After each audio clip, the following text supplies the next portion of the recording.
যেটা তোমার সিকিউতে পরীক্ষায় আসতে পারে, যে একটা আদর্শ নিউক্লিয়াসের গঠন তুমি চিত্র সহ বর্ণনা করো।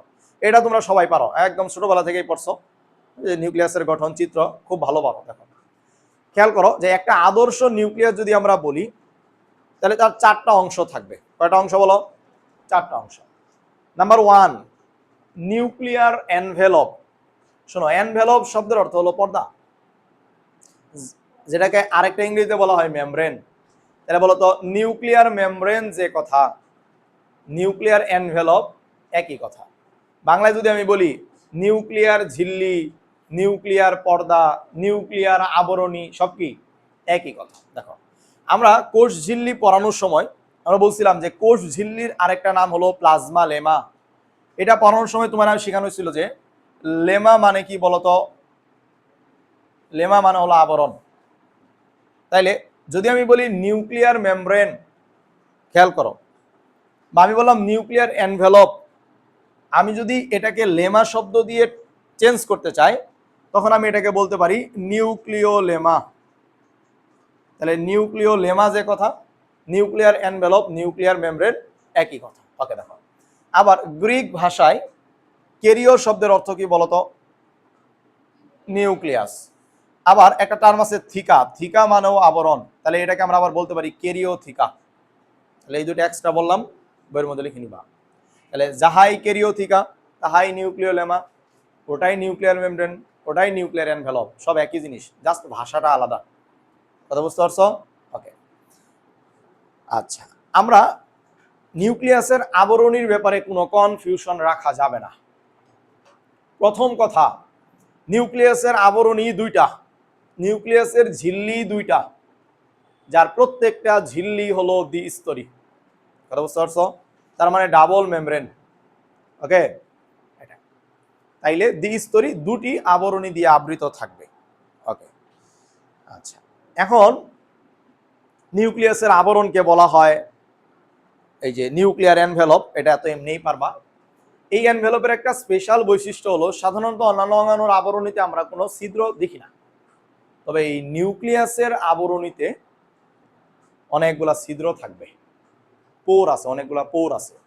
নিউক্লিয়াসের আবরণী তাহলে নিউক্লিয়ার মেমব্রেন, তাহলে নিউক্লিয়াসের আবরণীর মধ্যে যে ছিদ্র তাদেরকে বলা হয় নিউক্লিয়ার পোর। পোর মানে হলো ছিদ্র, বা নিউক্লিয়ার রন্ধ্র বলা হয়, একই জিনিস। এখন কোনো অণুর কোনো আবরণীতে ছিদ্র থাকার দরকার হইল না, নিউক্লিয়াসের আবরণীতে কেন ছিদ্র থাকে? ওকে, সংক্ষেপে যদি আমি বলি, এমআরএনএ যেন সহজে এবং দ্রুত সময়ের মধ্যে নিউক্লিয়াস থেকে বের হয়ে সাইটোপ্লাজমে আসতে পারে, এজন্য তুমি বলতে পারো যে নিউক্লিয়াসের মেমব্রেনের মধ্যে ছিদ্র আছে। এখন এই যে নিউক্লিয়ার যে ছিদ্রটা, এটার তুমি যদি ব্যাস চিন্তা করো মাত্র 9 ন্যানোমিটার, এটা একটু জানতে পারো। আচ্ছা, এখন এই নিউক্লিয়ার মেমব্রেনের মধ্যে এই ছিদ্রের একটা স্ট্রাকচার আছে, এটা যদি একটু খেয়াল করো। দেখো নর্মালি এটা পরীক্ষার জন্য লাগে না, বাট এরপরও আমি তোমার একটু বলে দিচ্ছি। দেখো খেয়াল করো, ধরো এই যে এইটা হলো নিউক্লিয়াসের এই দিকের মেমব্রেনের একটা মেমব্রেন, এইটা হলো আরেকটা মেমব্রেন। আবার এই দিকেও ধরো এইটা হলো একটা মেমব্রেন, এইটা হলো আরেকটা মেমব্রেন। বললাম এই যে মাঝখানের যে স্পেস তুমি দেখতেছো এটা হলো একটা রন্ধ্র। তবে এটার স্ট্রাকচারটা কেমন, কিভাবে এটা নিয়ন্ত্রিত হয় দেখো, খেয়াল করো। তাইলে দেখো যে এইটার মাঝখানে, দেখো এইটার মাঝখানে এরকম বড় একটা প্রোটিন থাকে,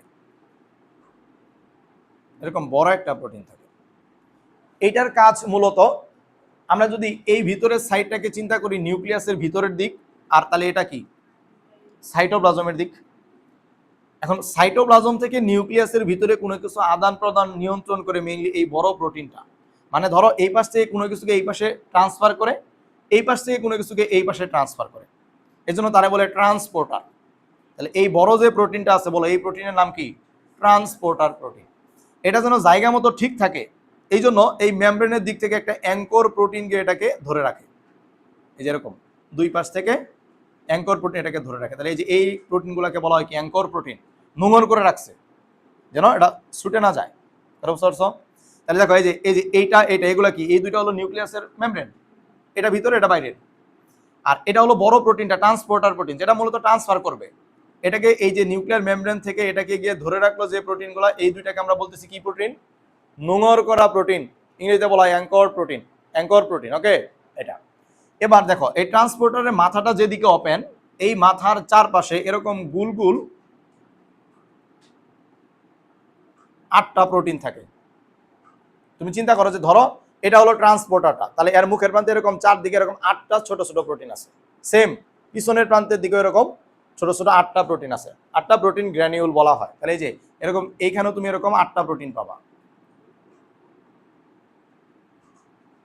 ব্যাপারটা তুমি বুঝতে পারছো? এগুলা জাস্ট এটাকে চারদিকে ঘিরে থাকে, ওকে। এবার তুমি খেয়াল করো তো, এই দিকে আছে 8টা, পিছনের দিকে আছে 8টা। এরা নিজেরা একটা প্রোটিন দিয়ে কানেক্টেড থাকে। ধরো এরকম লম্বা একটা প্রোটিন দিয়ে কানেক্টেড থাকে। এটা ভালো করে খেয়াল করো তো। ধরো আমি বললাম এটা হলো সাইকেলের একটা চাকা। এই সাইকেলের চাকা থেকে এই যেরকম চারদিকে থাকে না, এগুলাকে কি বলে বলতে পারবা? এগুলাকে বলে স্পোক। কি বলে এগুলাকে? স্পোক। তাহলে এই যে এই দিকের প্রোটিন এবং এই দিকের প্রোটিন যে একটা শলাকার মতো লম্বা একটা প্রোটিন দিয়ে কানেক্টেড থাকে, এইটাকে বলা হয় স্পোক। বুঝতে পারছো?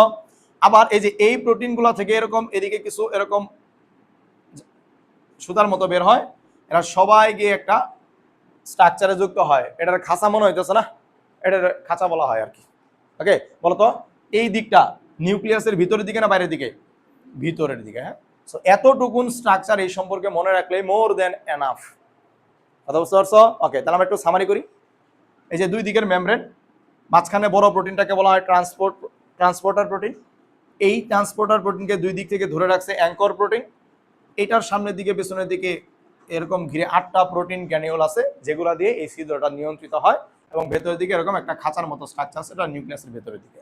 তাহলে এই ছিদ্রের কাজ কি? নিউক্লিয়াসের ভেতর থেকে বাইরে কোনো বস্তু আদান প্রদান করা। বলো তো অবশ্যই এখানে এমআরএনএ নাম আসবে কিনা? আরএনএ এর কথা আসবে কিনা? অবশ্যই আসবে, কারণ আরএনএ কিংবা ডিএনএ তাদেরকে যেহেতু বলা হয় নিউক্লিক অ্যাসিড, তার মানে তার জন্ম নিউক্লিয়াসে। তাহলে আরএনএ এর জন্ম নিউক্লিয়াসে, তার মানে নিউক্লিয়াস থেকে সে যদি বের হয়ে আসতে চায়, এই যে মেমব্রেন বা মেমব্রেনের এই ছিদ্র পথে তাকে বের হয়ে আসতে হবে। দ্যাটস। এরপরে বইয়ে খালি তুমি একটু এটা রিডিং করে নিবা। কথা বুঝতে পারছো? ওকে। এখন যদি তোমাকে জিজ্ঞেস করা হয় নিউক্লিয়াসের যে ঝিল্লি, এটার কাজ কি, তুমি আমার বলো তো। নিউক্লিয়াসের ভিতরে যে বস্তুগুলা থাকে তাদেরকে আমরা নিউক্লিয় বস্তু বলতে পারি কিনা? ওকে। আবার এই নিউক্লিয়াসের বাইরে এই জায়গাগুলোর নাম কি? খেয়াল করো, এই জায়গাগুলোকে বলা হয় কি? সাইটোপ্লাজম। তাহলে আমি যদি বলি নিউক্লিয় বস্তুকে সাইটোপ্লাজম থেকে আলাদা করে রাখছে, এটা কার কাজ? কার কাজ? মেমব্রেনের কাজ। মেমব্রেনের কাজ, মেমব্রেন দিয়ে এগুলো আলাদা হওয়া। তাহলে মেমব্রেন দিয়ে এগুলো আলাদা করছে মানে কি বলতো? তাহলে মেমব্রেন ছাড়া বাকি তিনটাকে আলাদা করে রাখছে। কি কি? যেমন নিউক্লিওলাস, নিউক্লিওপ্লাজম এবং ক্রোমাটিন। তাহলে এই তিনটা জিনিসকে সাইটোপ্লাজম থেকে আলাদা করে রাখছে কে? এই ঝিল্লিটা, নিউক্লিয়াসের ঝিল্লিটা, এটা আলাদা করে রাখছে, ওকে। এরপর বলছে যে অভ্যন্তরীণ দ্রব্য এবং বাইরের সাইটোপ্লাজমের মধ্যে এরা যোগাযোগ রক্ষা করে, কিছু জিনিসের পরিবহন করে। আবার তোমরা দেখো এসএসসিতে তোমাদের বই যে চিত্রটা ছিল মনে আছে কিনা? এইরকম চিত্র ছিল, খেয়াল করো। দেখো ধরো আমরা যদি বলি যে এটা একটা নিউক্লিয়াস এরকম, তাহলে আমরা ঝিল্লি কয়টা দিব বলো? 2টা দিব, ওকে। আমরা মাঝে মাঝে কিছু রন্ধ্র দিয়ে দিব এরকম। ধরো এরকম আমরা মাঝে মাঝে কিছু রন্ধ্র দিলাম, এগুলাকে আমরা এরকম করে ঘুরাই এরকম করে দিব। তাহলে এটা হলো একটা রন্ধ্র। আবার এই যে এটা হলো একটা রন্ধ্র।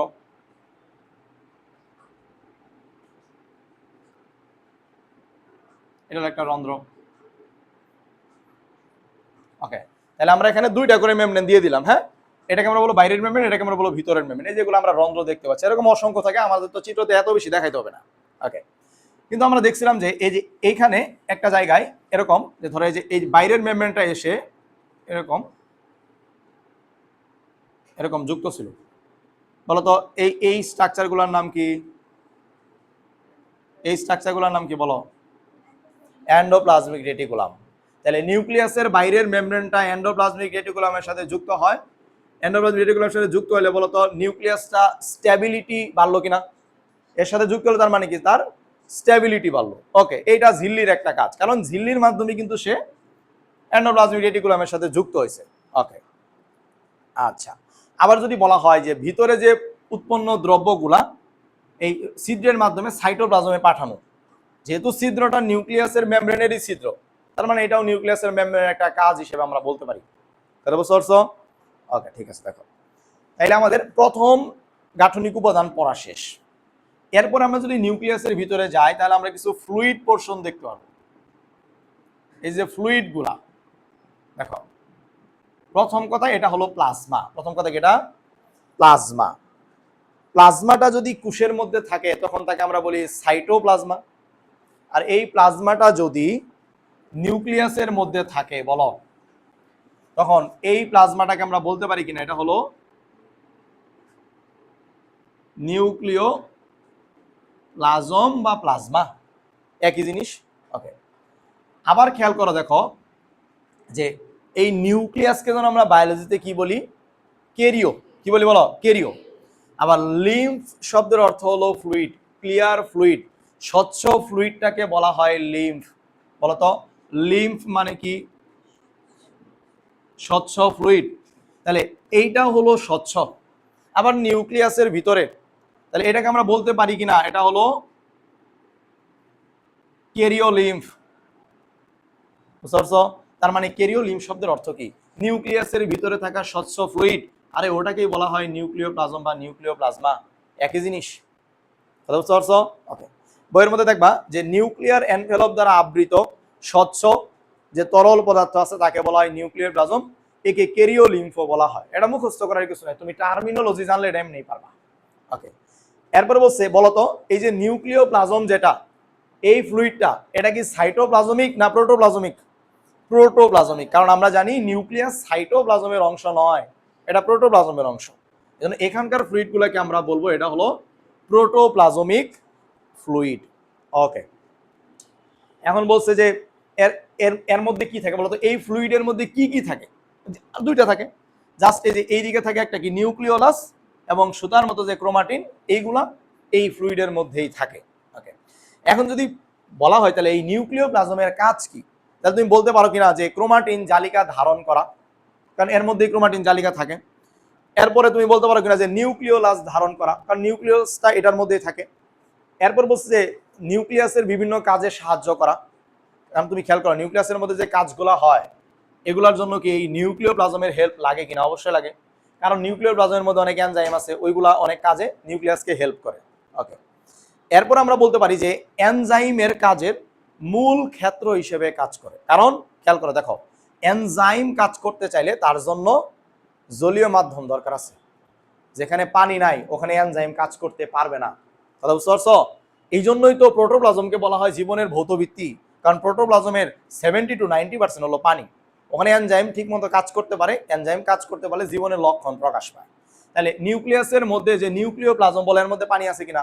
যেহেতু একটা ফ্লুইড, তার মানে এনজাইমের কার্যকলাপের মূল ক্ষেত্র হিসেবেও এটাই কাজ করবে। আচ্ছা, আমরা যদি বলি যে এই নিউক্লিয় প্লাজমের একটা কাজ হলো ক্রোমাটিন ধারণ করা, ক্রোমাটিনের মধ্যে আবার কি আছে? ডিএনএ। ডিএনএ থেকে আবার তৈরি হবে কি? আরএনএ। তাহলে আমরা বলতে পারি কিনা যে ডিএনএ আরএনএ ধারণ করা এটাও কিন্তু নিউক্লিয় প্লাজমের কাজ। কথা বুঝতে পারছো? ওকে, ঠিক আছে। এরপরে বইয়ের মধ্যে দেখবা যে সাইটোপ্লাজম এবং নিউক্লিয় প্লাজমের একটা পার্থক্য দেয়া আছে, এটা জাস্ট তুমি একবার পড়লেই পারবা। এরপরে 3 নাম্বার যে উপাদান স্ট্রাকচারাল এলিমেন্ট, এটাকে আমরা বলি নিউক্লিওলাস। দেখো এই যে নিউক্লিয়াসের এই যে নিউক্লিয় প্লাজমের ভিতরে এই যে এরকম গোলাকার এবং অনেক ঘন এই জায়গাটাকে বলা হয় নিউক্লিওলাস। দেখো এই যে এটাকে আমরা বলতেছি নিউক্লিওলাস। নিউক্লিওলাস মানে কি? দেখো নিউক্লিওলাস মানে হলো লিটল নিউক্লিয়াস, মানে ছোট নিউক্লিয়াস। ব্যাপারটা কেন এমন? দেখো একটা কোষের মধ্যে তাকাইলে নিউক্লিয়াসে দেখতে যেমন, নিউক্লিয়াসের মধ্যে তাকাইলে নিউক্লিওলাসকে দেখতে তেমন। এজন্য নিউক্লিওলাসকে তুলনা করা হয় নিউক্লিয়াসের মধ্যে নিউক্লিয়াস, নিউক্লিয়াস উইদিন নিউক্লিয়াস, তার মানে নিউক্লিওলাস। মানে আমরা বলতে পারি যে একটা ছোট নিউক্লিয়াসের মতো। ওকে, ঠিক আছে। এটা দেখতে কেমন? গোলাকার এবং অনেক ঘন। ওকে, বইয়ের মধ্যে বলছে যে নিউক্লিয়াস যে ছোট এবং অধিকতর ঘন গোলাকার বস্তু দেখা যায় তাকেই বলা হয় নিউক্লিওলাস। বিজ্ঞানী ফন্টানা এটা দেখতে পান এবং বিজ্ঞানী বোউম্যান এটা নামকরণ করেন। দুইটা বিজ্ঞানীর নামই মাঝে মাঝে পরীক্ষায় আসে। ওকে, দেখো খেয়াল করে দেখো, শোনো খেয়াল করে দেখো, এই নিউক্লিওলাসকে আমরা উপ অঙ্গাণু হিসেবেও চিন্তা করতে পারি। খেয়াল করো দেখো, বলো নিউক্লিয়াস নিজে একটা অঙ্গাণু কিনা? অঙ্গাণু। এর মধ্যে আবার এটাকে নিউক্লিয়াসের সাথে তুলনা করতেছি, এই জন্য এইটাকে আমরা কিন্তু উপ অঙ্গাণু বলতে পারি। এটা জানা অনেক জরুরি না, না জানলেও কোনো সমস্যা নাই, কথা বুঝতে পারছো, যেহেতু বইয়ে নাই।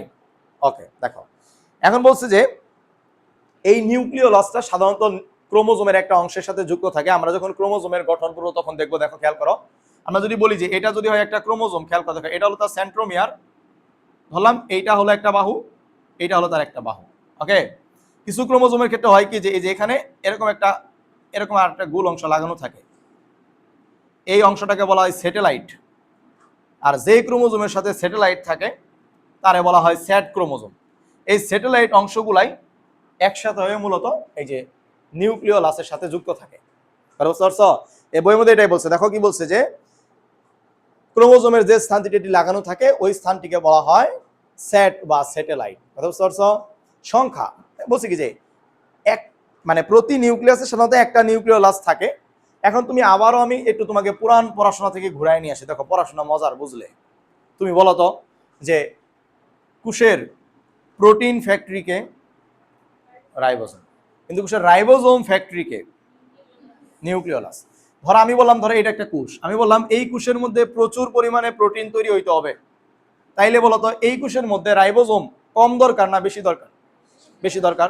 তাহলে রাইবোজোম যদি বেশি দরকার হয়, রাইবোজোম যে তৈরি করবে সে সংখ্যায় বেশি থাকবে না কম থাকবে? বেশি থাকবে। বইয়ের মধ্যে এটাই লিখছে। দেখো কি বলছে যে সাধারণত যেসব কোষে প্রোটিন সংশ্লেষণ হয় না ওইসব কোষে তো আমার নিউক্লিওলাস থাকার দরকারও নাই, থাকে না। কিন্তু বলছে যেসব কোষে প্রোটিন সংশ্লেষণ বেশি পরিমাণে হয় সেসব কোষে নিউক্লিয়াসে একাধিক নিউক্লিওলাস থাকতে পারে। সিম্পল, কারণ তার দরকার আছে। কথা বুঝতে পারছো? ওকে, আচ্ছা। এরপরে বলছে যে রাসায়নিক গঠন। তাহলে এখন তুমি বলো তো এই নিউক্লিওলাসের রাসায়নিক গঠন কি হবে? তুমি যদি রাইবোজোম তৈরি করতে চাও তাহলে তার কি কি লাগবে বলো? প্রথম কথা হলো তার আরএনএ লাগবে এবং প্রোটিন লাগবে। এখন তুমি আমাকে বলো আরএনএ তৈরি হবে কই থেকে? আরএনএ তৈরি হয় কই থেকে? ডিএনএ থেকে। তার মানে কিছু ডিএনএও থাকবে। তাহলে তুমি তার রাসায়নিক উপাদান হিসেবে কি পাবা? জাস্ট তিনটা জিনিস বলে দিবা, প্রোটিন, আরএনএ আর ডিএনএ। এবার পরীক্ষার মধ্যে আসবে নিউক্লিওলাসের কাজ, ভেরি ইম্পর্টেন্ট। দেখো তাইলে বলছে বিভিন্ন প্রকার আরএনএ সংশ্লেষণ করা, সত্য কথা কিনা বলো? বিভিন্ন প্রকার আরএনএ তৈরি করা। এরপর বলছে প্রোটিন সংশ্লেষণ ও সংরক্ষণ করা। অবশ্যই আরএনএ তৈরি করতেছে, তাহলে আবার প্রোটিন তৈরি করতেছে, মিলে আবার রাইবোজোম তৈরি করবে, তাহলে প্রোটিন সংশ্লেষণ এবং সংরক্ষণ করা তার একটা কাজ। আবার বলছে নিউক্লিওটাইডের ভান্ডার হিসেবে কাজ করে। দেখো একটা নতুন শব্দ আসছে আমাদের সামনে, এটাকে বলা হচ্ছে নিউক্লিওটাইড। দেখো তোমরা এসএসসির 12তম অধ্যায় এটা পড়ে আসছো, বলো তো নিউক্লিওটাইড কি জিনিস? কি জিনিস বলো? তিনটা জিনিস যখন একসাথে থাকে তখন তাকে বলা হয় নিউক্লিওটাইড। পেন্টোজ সুগার, ওকে, নাইট্রোজেনাস বেস এবং তার সাথে ইনঅর্গানিক ফসফেট। তাইলে পেন্টোজ সুগার তার সাথে যখন নাইট্রোজেন গঠিত ক্ষারক যুক্ত হবে তখন এইটুকুকে বলা হয় নিউক্লিওসাইড। আবার এর সাথে যখন ফসফেট যুক্ত হবে তখন তাকে বলা হয় নিউক্লিওটাইড। এখন তুমি আমার বলো তো নিউক্লিওটাইড তোমাদের এটা মনে আছে কিনা? তোমরা ডিএনএ এর ওইখানে পড়ছিলা যে ডিএনএ হলো পলিনিউক্লিওটাইডের সর্পিলাকার গঠন। তাহলে বলতো আমি যদি বলি নিউক্লিওটাইড তার মানে কি? নিউক্লিওটাইড তিনটা জিনিস নিয়ে গঠিত, সুগার, বেস এবং ফসফেট। আবার আমি যদি বলি যে পলিনিউক্লিওটাইড তার মানে কি? এই নিউক্লিওটাইডই কি? পলি মানে কি? বহু, নিউক্লিওটাইড অনেকগুলা। তাহলে তোমরা যে বললা ডিএনএ পলিনিউক্লিওটাইডের গঠন, তার মানে কি? তার মানে ডিএনএ এর গঠন করতে গেলে অনেকগুলা পলিনিউক্লিওটাইড মানে অনেকগুলা নিউক্লিওটাইড তোমার লাগবে। সেম আরএনএ গঠন করতে গেলেও তোমার কি লাগবে? অনেকগুলা নিউক্লিওটাইড লাগবে। এখন তুমি আমার বলো তো ডিএনএ এবং আরএনএ কে বলা হয় নিউক্লিক অ্যাসিড, কারণ তারা জন্মগতভাবে নিউক্লিয়াসের সাথে কানেক্টেড। যেই অ্যাসিডের জন্ম নিউক্লিয়াসে তারা বলে নিউক্লিক অ্যাসিড। এখন তুমি আমার বলো তো জন্ম যদি এটার ভিতরে মানে ডিএনএ আরএনএ এর জন্ম যদি নিউক্লিয়াসের ভিতরে হয় তাহলে ডিএনএ আরএনএ তৈরিতে যদি আবার লাগে নিউক্লিওটাইড, বলতো নিউক্লিওটাইডটা এর ভিতরে থাকতে হবে না বাইরে থাকলে হবে? ভিতরে। এজন্য বলছে যে এই যে নিউক্লিওটাইডের একটা ভান্ডার হিসেবে কাজ করে হলো নিউক্লিওলাস, ওগুলা দিয়ে কাজে লাগে, ওখানে ডিএনএ আরএনএ তৈরি হয়। কথা বুঝতে পারছো? ওকে, ঠিক আছে। আচ্ছা, আর নিউক্লিওলাসে আরেকটা কাজ মনে রাখবা, অলরেডি তোমরা শিখে ফেলছো যে রাইবোজোম তৈরি করে। এবার নিউক্লিয়াস এবং নিউক্লিওলাসের মধ্যে পার্থক্যের একটা ছক আছে, পারবা না এটা? পারবা। আর 4 নাম্বার যে উপাদান এটা তোমাদেরকে ইন ডিটেলস পড়ানো হয়েছে, তার নাম হলো নিউক্লিয়ার রেটিকুলাম বা ক্রোমাটিন তন্তু। ওকে, এটা একটু জাস্ট রিভিউ করে দিচ্ছি যে বলতো এই ক্রোমাটিন সুতাটা তুমি কখন দেখতে পারবা, কোষটা বিভাজনরত থাকলে নাকি এটা স্থির রেস্ট অবস্থায় থাকলে? স্থির অবস্থায় থাকলে, কারণ যখন কোষ বিভাজনে যায় তখন ক্রোমাটিনটা কি হয়ে যায়, ক্রোমোজোম হয়ে যায়, এটাই বলছে এখানে। আচ্ছা, আর বলছে কি যে খেয়াল করে দেখো, ক্রোমাটিন আমি বলছিলাম টিন মানে সুতা, ক্রোম মানে কালার, ক্রোমাটিন শব্দ অর্থ রঙিন সুতা। কেন রঙিন বলা হয়? ফুলজিন নামে একটা রং আছে, এটাকে তারা নিতে পারে, এটা নিয়ে তারা রঙিন হয়, এই জন্য এটাকে বলা হয় রঙিন। আচ্ছা বলতো, আমরা যদি বলি ক্রোমাটিনের গাঠনিক উপাদান কি কি আছে, কি কি নিয়ে ক্রোমাটিন গঠিত? ডিএনএ এবং হিস্টোন প্রোটিন। এই হিস্টোন প্রোটিনকে তারা বলতেছে সাথী প্রোটিন, মানে ওর সাথে আছে এই কারণে আর কি। তাহলে আমরা বইয়ের মধ্যে এরকম একটা লাইন আছে যে প্রকৃতপক্ষে ডিএনএ এবং তার এর সাথে সাথী প্রোটিন মিলে তন্তু, এটাই ক্রোমাটিন, তার মানে হিস্টোন প্রোটিনের কথা বলছে। ওকে দেখো, আচ্ছা এখন এই ক্রোমাটিন যখন পেঁচায় মোটা এবং খাটো হয়, একটা বডির মতো হয়, একটা স্ট্রাকচারের মতো হয়, তখন ওইটাকে বলা হয় ক্রোমোসোম বা ক্রোমোজোম বলা হয়। ওকে, এখন বলছে কি যে একটা ক্রোমোসোমের মধ্যে সেন্ট্রোমিয়ার পাবা, বাহু পাবা, সেট পাবা, এই বিস্তারিত অংশগুলো আমরা মেইনলি যখন ক্রোমোসোমের গঠন করব তখন আমরা দেখব।